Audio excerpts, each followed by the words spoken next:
Всем привет, дорогие друзья! Это программа «Живой разговор». Меня зовут Анастасия Быкова. Сегодня мы в гостях у арт-кластера Артха. И сегодня мы поговорим с графическим дизайнером Абача. Привет! Я очень волнуюсь.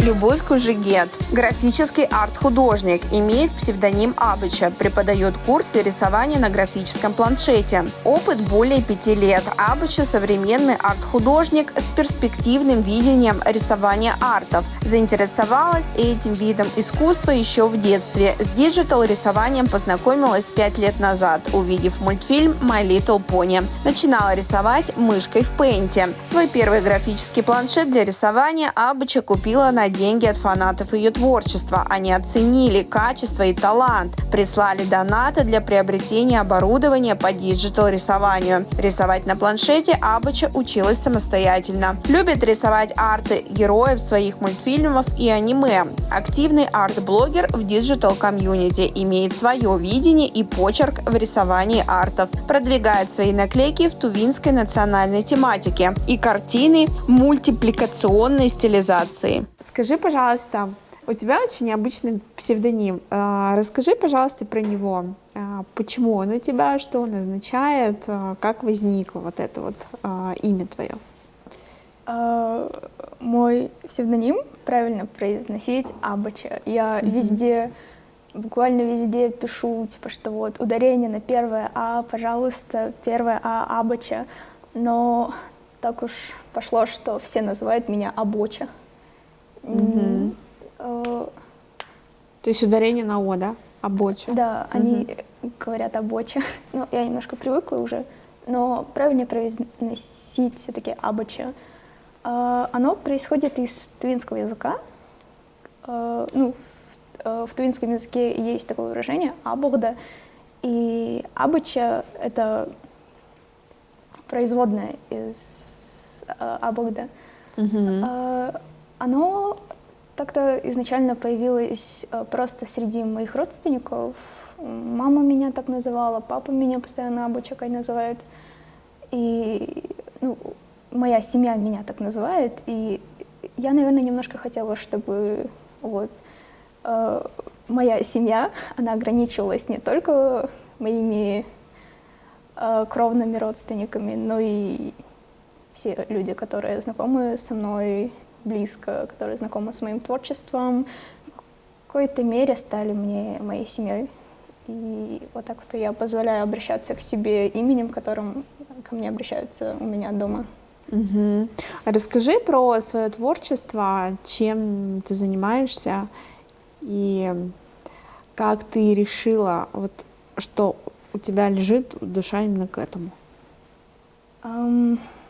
Я занимаюсь графическим рисованием на графическом планшете,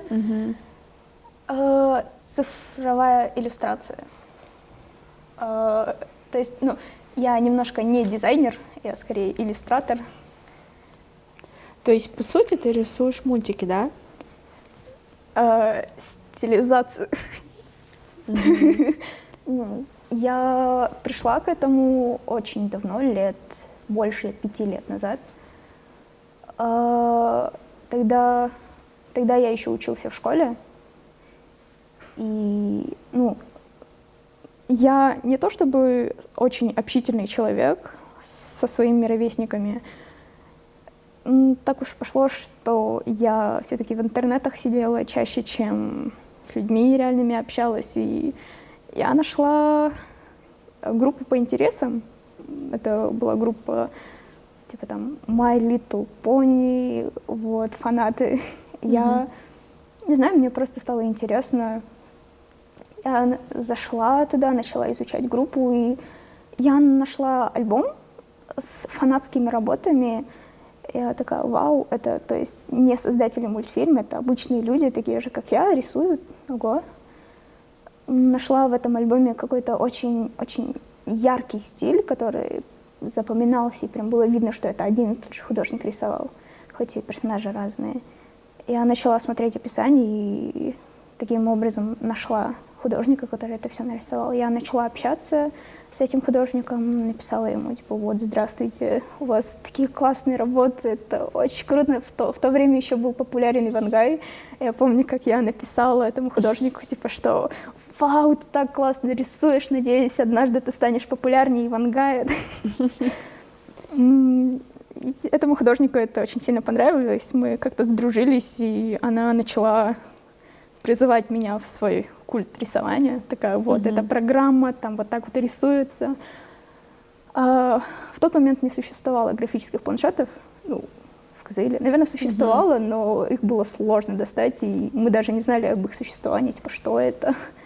Какая-то доска, на которой ручкой рисуют. Бред. И я тогда включила это приложение, я не поняла, как в нем работать, включила Paint, взяла мышку и пошла рисовать точно такие же мультяшные пони.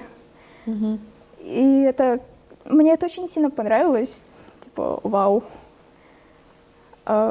Бесконечное количество цветов, их не нужно покупать, ого. И мне понравилось, я начала заниматься этим день ото дня, по часами сидеть за компьютером, не вставая. Бывало даже такое, что если мне понравилась какая-то идея, я хочу ее реализовать, я могла всю ночь сидеть, а потом утром такая, о, картинка, скидываю этой художнице, такая, посмотри, посмотри, смотри, я сделала красивую тенюшечку, смотри. Так все пошло-поехало, я из Paint потом перебралась в Paint All начала там работать, я не понимала, как работать с растром, работала с вектором, хотя вы, наверное, не понимаете. Я работала это все мышкой, и 4 года я рисовала только мышкой. Это же очень сложно мышкой. Я сейчас не представляю, как я это делала.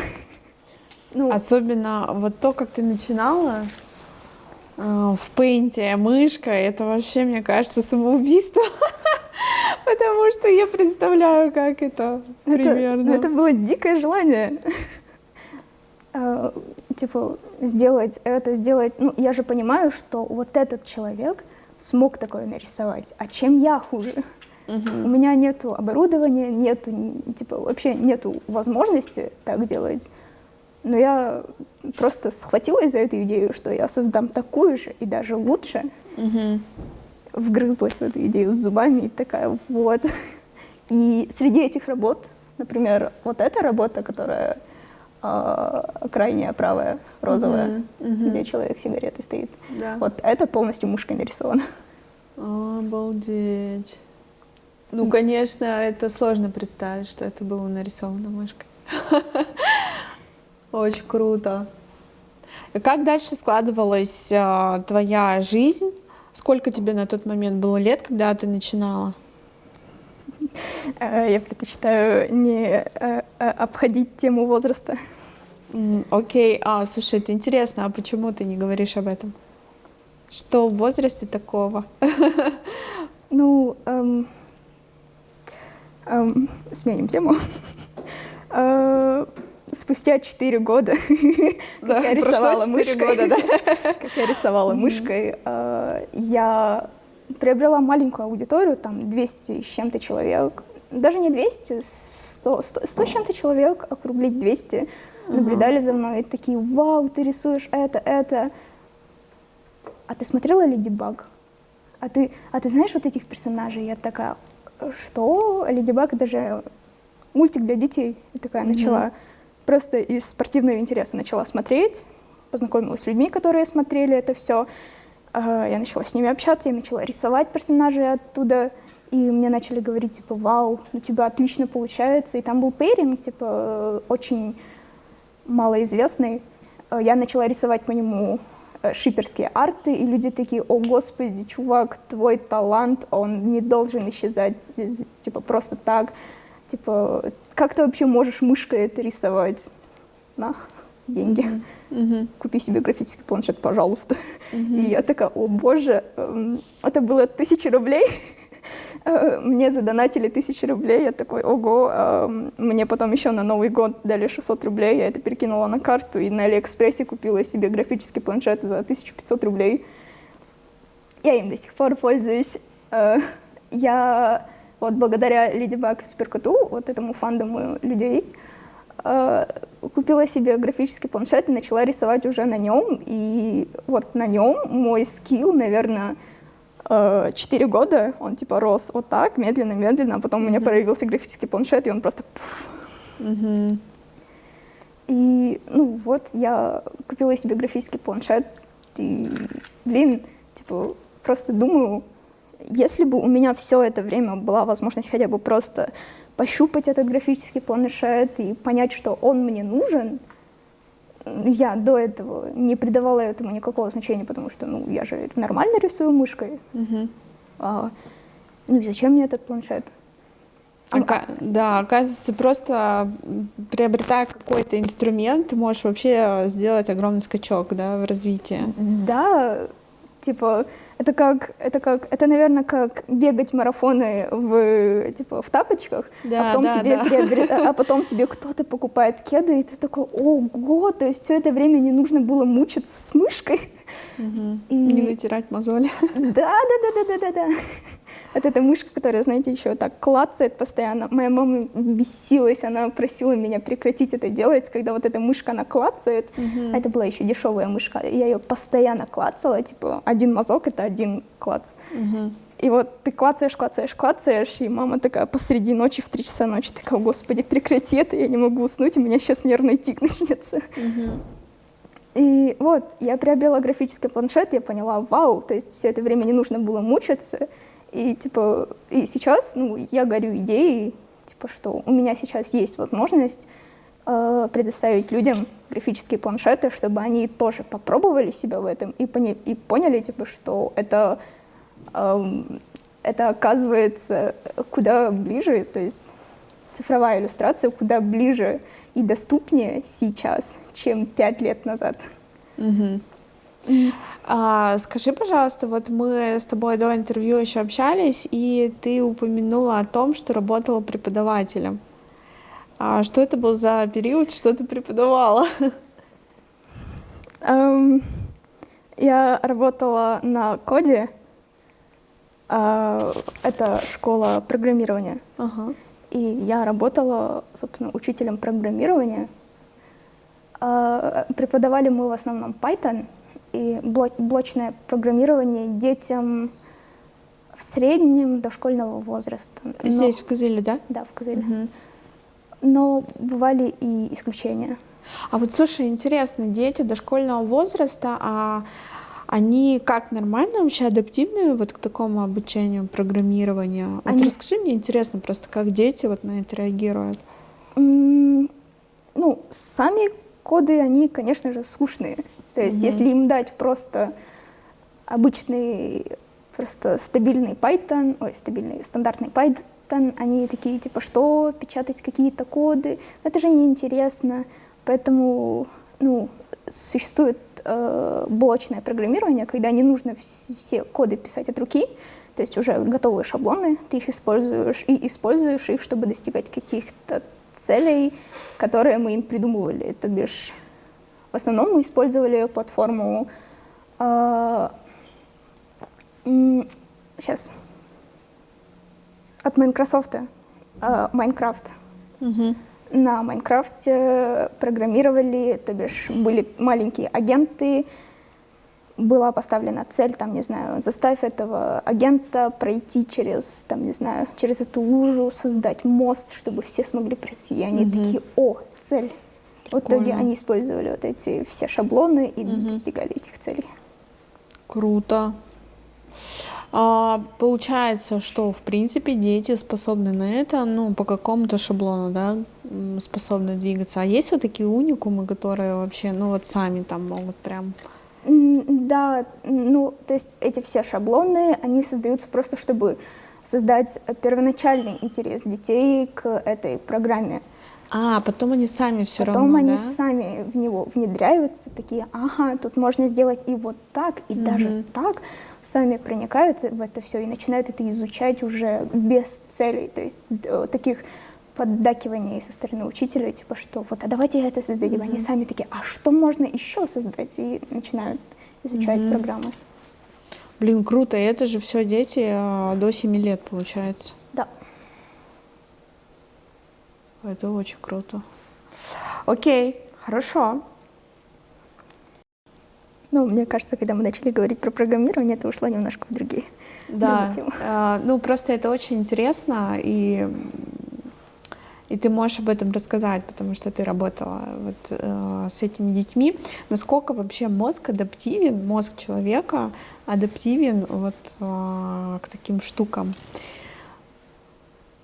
Ну, 7-летний ребенок может создать вот эту виртуальную реальность, получается. Да. Это к нам приходили дети создавать мультики на основе скретча в возрасте 4 лет. И они осваивали программу, и тоже благодаря вот таким, типа, вот, давай создадим программу, но, то есть программу маскировать под развлечение, то бишь, типа, там, мультик создадим, давай мультик создадим, вот, типа, кошка пошла сюда, там, не знаю, пошел снег, и они это все программируют, и получаются мультики, и они уже в этом возрасте могут понимать, как работают программы, как работают вот эти боты, агенты. Новые люди, блин, это новые люди. Ты бы могла себе представить 4 года, что ты пишешь какого-то нового бота? Но если бы у тебя был учитель, ну, преподаватель, наставник, то думаю, что и ты бы справилась с этой задачей. Скажи, как тебе понравилось работать с детьми?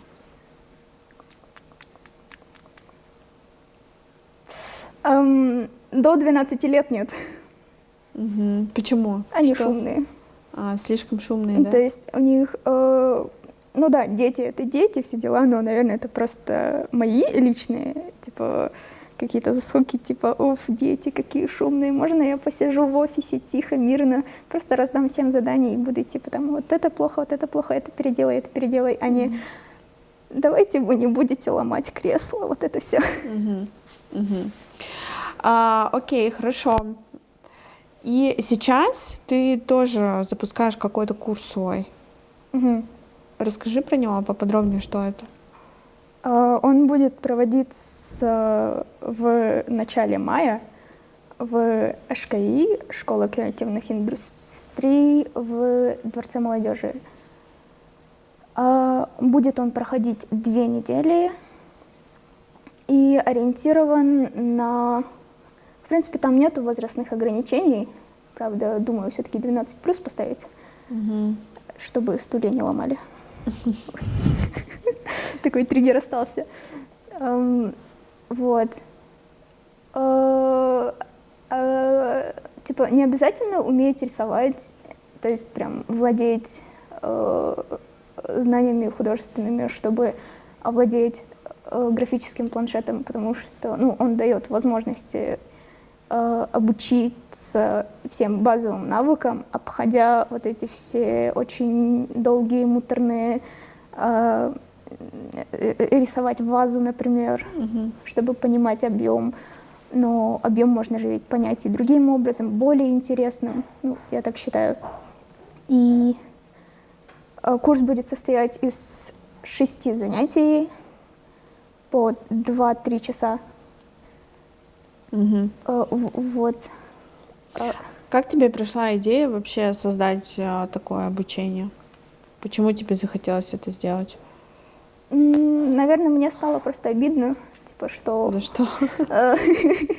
Ну, типа, ну вот раньше, более 5 лет назад, не существовало в масс-медиа людей, которые занимались бы графическим рисованием.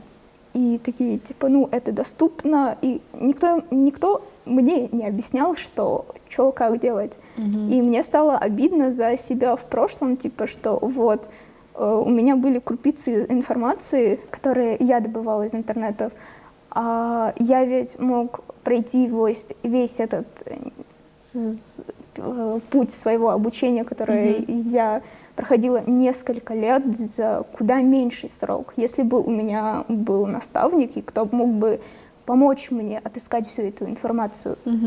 И вот мне стало обидно за себя в прошлом. Типа, блин, у меня тогда не было возможности поиметь себе такого наставника, поэтому я не смог так добиться того, вот этого тогда. А сейчас у людей есть такая возможность. Типа, вот, есть доступные графические планшеты, есть очень много пособий, что как делать, видеоуроков, но при этом им это все, они считают все это типа сложным, да и где графический планшет достать, это типа такой риск, типа, мол, ты сейчас купишь графический планшет, он тебе, там, не знаю, не понравится, ты не сможешь его понять, ну, графический планшет немножко сложно понимать с первого раза, и нужно, в первое время нужно вести человека за руку, и типа это людей пугает, что они беспомощны в первые моменты. И, ну, сейчас я могу обучить людей вот это все сделать. Я могу прийти с ними за ручку и показать им, что это на самом деле не так страшно. А мне тогда никто не показывал, что это не страшно. И вот я сейчас хочу дать возможность таким же людям, как я в прошлом, чтобы они смогли достичь того же, что и я, а, возможно, и перерасти меня. Вот. А сейчас как ты зарабатываешь на жизнь? Ты берешь какие-то заказы или как ты реализовываешься в коммерческом плане? Недавно закончился мой, скорее, пробный курс. Я в Артха объявила, что вот у нас идет курс. Он в основном ориентирован на меня, чтобы я успокоилась. Ну, типа, я немножко боюсь общаться с незнакомыми людьми. Чтобы я привыкла, что вот это так, с людьми общаться нужно так, и проработать свой материал. То есть вот обучающий материал, насколько сильно люди смогут понять ту или иную тему, сколько им времени нужно, какие ошибки я могу совершить. И это фокус-группа, да? Это, ну, пушечное мясо, которое я собрала. И вот он недавно закончился. Там были условные 3000 рублей с человека. И вот, и с этого курса я немного собрала. Ну, это если вот про обучение. А так, мой основной заработок, я рисую заказы, иногда личные, иногда для государства. Последние 2 заказа у меня были от государства. Мне писали для сайта госуслуг оформить в тувинском стиле несколько персонажей, нарисовать с нуля нескольких персонажей в тувинском стиле, штук 10 различных, типа там обложка, ну, то есть это сайт, и там есть несколько разделов сайтов, и для них нужны были обложки. Там человек, который платит за воду, там платит штрафы, вот, коммуналка, не коммуналка, и вот это все нужно было проиллюстрировать, и ну, это написали мне, вот, я немножко поработал. И вот последний заказ, который я закончила неделю назад, для моего бизнеса. Мой бизнес, Республика Тыва, они просили сделать брошюрки, типа что вот свой бизнес — это ближе, чем кажется. Там главный персонаж сам делает игрушки деревянные, идет в мой бизнес, регистрирует это все, начинает это все раскручивать, и государство помогает ему реализовать это, дает ему кредит. И это все нужно было проиллюстрировать. А ты сама придумывала персонажа? Да. То есть мне не только дали работу иллюстратора, получается, то есть что, ну, типа рисовать, а еще и дали работу концепт художника, то есть что рисовать, Благо мне дали задание, как рисовать, но да, работа, ну, когда пишут госслужащие, они обычно типа подразумевают, ну, ты думаешь, что тебе просто дадут персонажа, дадут сроки, дадут типа там примеры, референсы, как делать, они такие, вот персонаж, и сделай с ним что-нибудь, пожалуйста. И ты работаешь не только иллюстратором, ты работаешь дизайнером, как это все будет выглядеть, ты работаешь колористом, как это все будет смотреться, ты работаешь еще и концепт-художником, что будет, как смотреться, плюс еще и за стиль отвечаешь, и ты такой, сложно. Легче работать на личные заказы, когда они такие, вот это там. Это такой, все четко. Ага. Это Но здесь получается больше свободы, творчества, но и больше ответственности. на госработах. Да. Да. Ну и ЗП больше. Слушай, а были ли у тебя такие амбиции, там, не знаю, поработать с какими-нибудь крутыми компаниями, которые мультики делают, что-нибудь такое? Я очень хотела поработать в типографии тувинской, в Козельской типографии. Я отправляла им туда свое резюме и говорила, типа, вот, вам не нужны обложки на книги, я хочу рисовать иллюстрации, потому что я, ну, не совсем аниматор, не совсем концепт-художник, я больше именно иллюстратор, то есть мне нравится рассказывать истории через картинки. И ну, я писала им, что вот, можно я сделаю вам иллюстрации, обложки на книги. Они такие, нет, я такая, ну ладно. Печалька. Ты готова была бесплатно поработать? В какой-то степени, да. И они отказали? Блин. Ну, они такие, это мультики, зачем нам мультики? У нас взрослые, серьезные книги. Ну,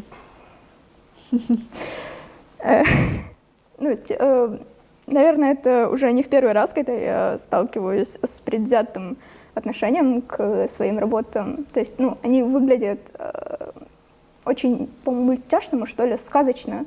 Очень яркие цвета. Ну, мне нравится использовать яркие, неоновые даже цвета в своих рисунках. И это обычно используется в мультфильмах. И люди такие, ну, в принципе, яркие цвета — это для детей. Значит, это несерьезно. И очень большая дискриминация по этому поводу. А еще это на компьютере. Ну, то есть это не ты нарисовала, это компьютер за тебя нарисовал. А как ты к этому относишься, кстати, вот к этому убеждению, что это, ну, это компьютер нарисовал? Это же для детей. Обидно. Ну, обидно, когда ты сидишь за одним рисунком больше 15 часов. Ну, рисование — это все еще долго. Даже если на компьютере. Ты сидишь за одним рисунком более 15 часов, типа, тратишь на него уйму времени, тебе за него мало того, что говорят, типа, что, мол, это же компьютер нарисовал, это не ты, это для детей. Как за это можно заплатить больше 100 рублей? Ты что? А ты сидишь за этим, типа, иногда и больше 20, иногда больше 30 часов. И ты думаешь, блин, зачем я так стараюсь? Я же ведь могу просто пойти работать, там, не знаю, банально официантом, и за те же 30 часов своей работы получить раза в 100 больше, типа, чем они готовы предоставить тебе. Ну, может, это просто не твои заказчики, но это люди, которые обесценивают твою работу и не понимают, в чем там вообще, в чем там ценность. Может быть, нужно просто найти своего клиента? И обидно, когда таких людей, которые говорят, типа, что, мол, это творчество для детей, оно не стоит больше 100 рублей. Типа, ну, становится очень много.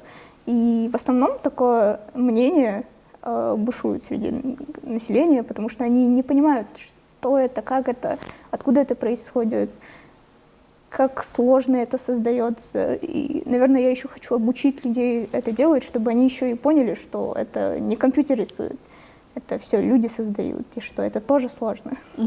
Это такая же работа.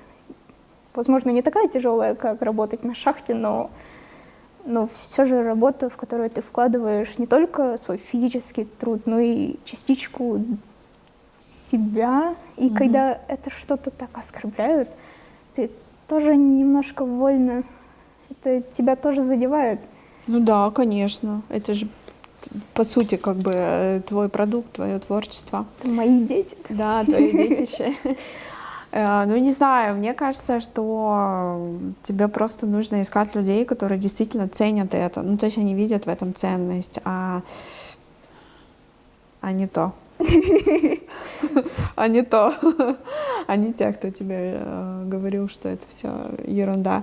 А тебе не хотелось с какими-то иностранными компаниями поработать? Да, наверное. Ну, смотря для чего, зачем. Типа, ну, что могут дать мне иностранные заказчики такого, что не могут дать обычные мои родные заказчики? Угу. Ну, есть же какой-то уровень масштаба определенного, или ты не хочешь масштабировать себя? Я бы хотела порисовать даже не так, скорее, я бы хотела рисовать то, что мне нравится, и то, что я люблю.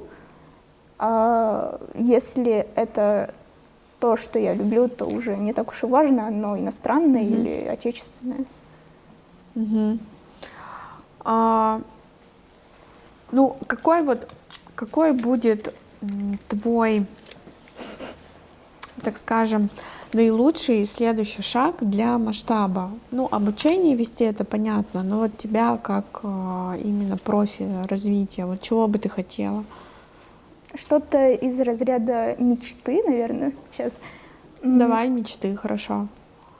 Ну, я не умею еще мечтать так грандиозно, но я бы хотела вот мои наклейки в тувинском стиле, я бы, возможно, хотела отнести их в тур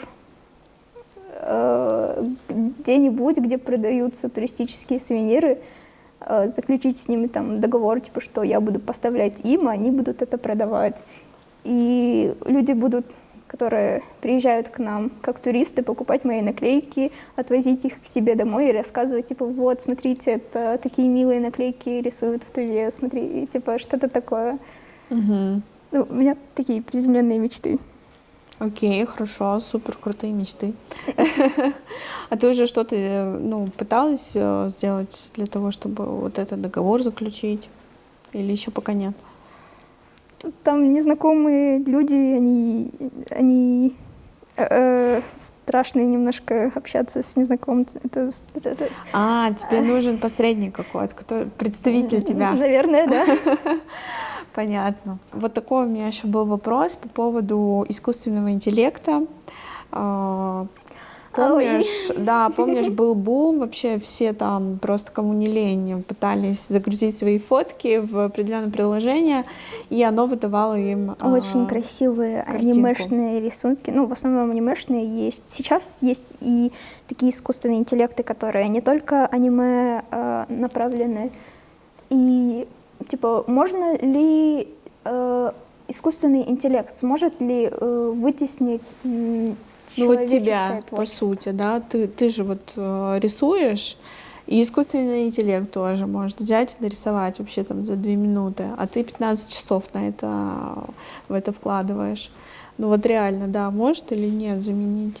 В ближайшие несколько лет точно нет. Потому что, это машина, и она хоть и хорошо работает, но она все еще не может уловить тех нюансов, которые мы, как люди, можем понять.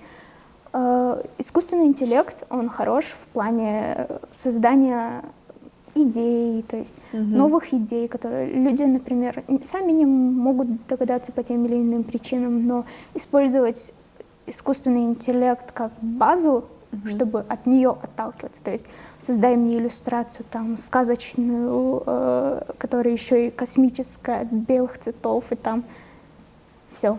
И ты даешь ему, и он выдает тебе больше 100 результатов, типа, как это может выглядеть. И они все будут разные. И ты можешь смотреть на это и выбирать наиболее удачный, наиболее подходящий тебе. Но это все равно не будет то, чего ты сам хотел. И ты можешь использовать это как подложку под свою работу. И Ну, то есть сотворчество такое, да, Да, с искусственным это интеллектом. получается коллаборация. И вот в таком плане искусственный интеллект, он используется уже далеко не первый год. Ну, в геймдизайнинге особенно это часто используется, что искусственный интеллект использовали еще задолго до этого бума, как вот эту как раз-таки подложку. Да, да. Для меня вообще это, если честно, было немножко удивлением, что вот только сейчас все таки вау, смотрите, но это же было вообще давно. Сколько лет это Да. уже используется, и сейчас только люди такие, ого, искусственный интеллект умеет рисовать, а он умеет не только рисовать, он умеет писать музыку, Да. копирайтинг, Да. создание, он все умеет, но недостаточно хорошо. Это все равно потом дорабатывается людьми, и он не может пока создать то, прям точечно, то, чего хочет человек. И он может создать типа около этой точки, и доведение до этой точки именно человек этим все равно занимается. И пока у этого искусственного интеллекта не будет сужаться его прицел, точность попадания, люди все равно будут оставаться незаменимыми. Окей, хорошо.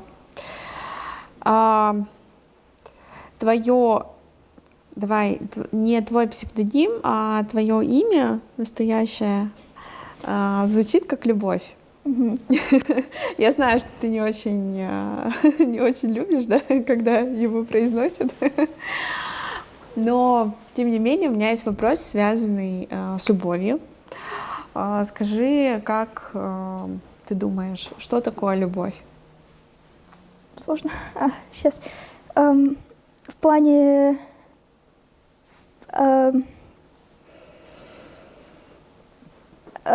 Если не хочешь, можешь не отвечать. Что такое любовь?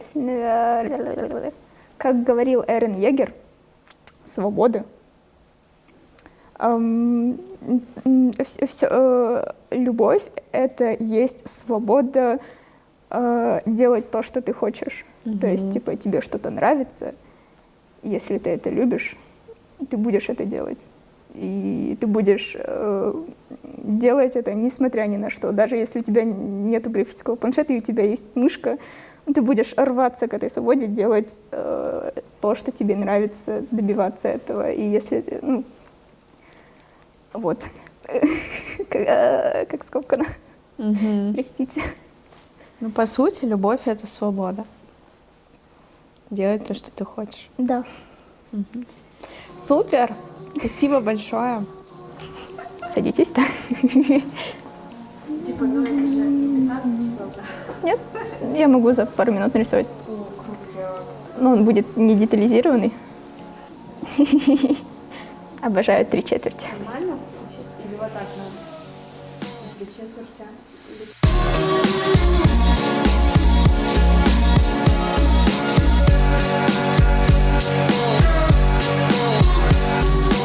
Какой милашка. Прикольно. А если красить рандомом? Нет, не так уж.